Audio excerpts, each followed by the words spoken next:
Calling all detectives. Torn up streetcar tracks, a magnolia tree, and a street that vanished. Those are the exhibits on this page from my casebook. The casebook of Jerry Browning, private detective. A private detective like me, Jerry Browning, can't take anything for granted, even the evidence of his own eyes. I'd been out to Northwood, one of our suburbs, on a routine investigation. And on the way back, I decided to take Sycamore Road, which is a diagonal street and shortens the ride about 1.5 miles. But after a while, I discovered that Sycamore was being torn up to remove streetcar tracks. So, at the first through street, I turned left and headed north.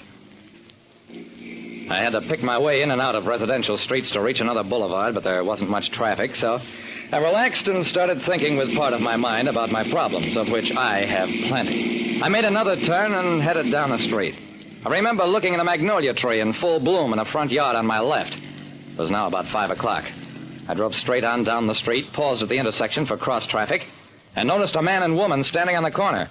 They'd obviously been arguing, because the woman was sniffling and the man was talking to her in a low, urgent voice. I could see that she was a pretty young woman, and that she was wearing an unusual plaid suit with a sort of cap or hat of the same material. I got all this in a glance a lot faster than it takes to tell about it, and as I shifted gears to cross the intersection, I saw that the man had won the argument. He and his companion were walking up the steps of a detached brick house on the corner.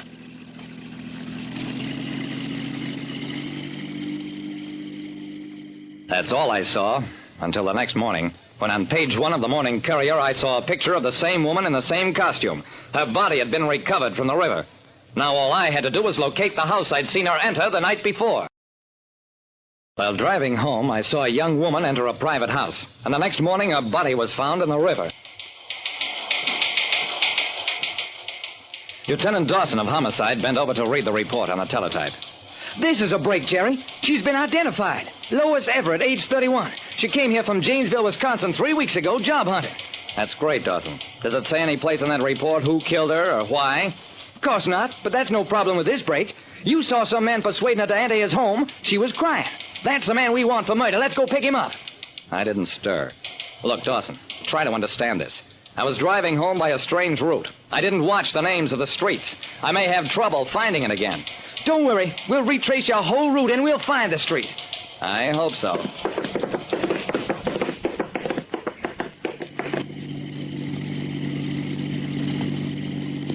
Jerry, this is the 5th time we've been down this street and there's no magnolia tree on it. I'm sorry, Dawson. I was afraid of this. Drive back to headquarters.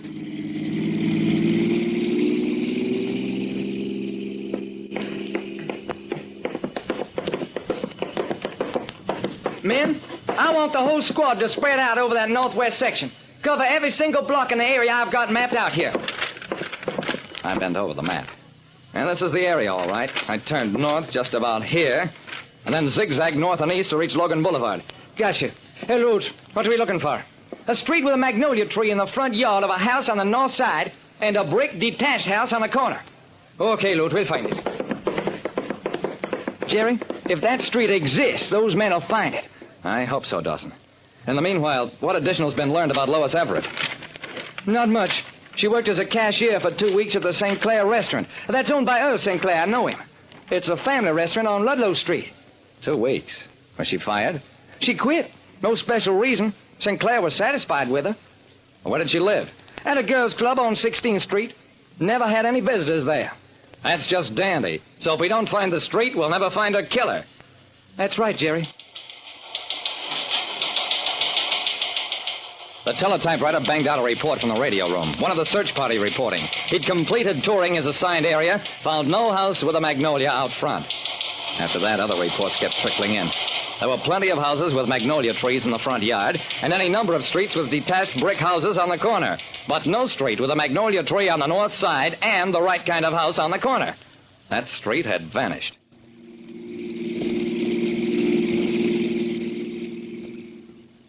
I returned to my office knowing exactly how Dawson felt. Someplace a killer was secure, and maybe one of these days he'd get around to killing again. They generally do. And he was getting away because I'd suffered a lapse of mind. Me, a detective, too stupid to remember where he's been. I sat down at my desk and tried to think calmly. I wasn't mistaken about those landmarks. I refused to consider that. Then what had happened to that magnolia tree? Could the killer have moved it? Well, that was ridiculous. The property owner would have squawked to high heaven long ago about the theft of a tree, assuming that was possible. And besides, the killer didn't know we were looking for him. And then it hit me. The perfectly simple, obvious answer.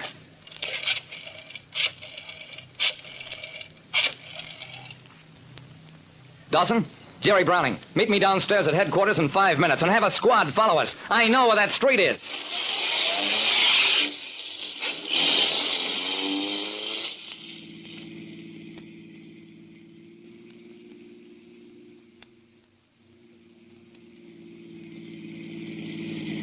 But, Jerry, there's no magnolia tree on this street. It's the same one you and I were on 5 times on our last tour.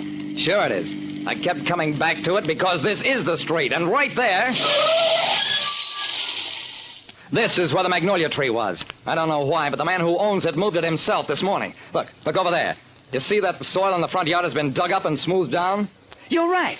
To car 27 following, all cars in the vicinity of West 112th and Green Lawn, special signal 6. Special signal 6.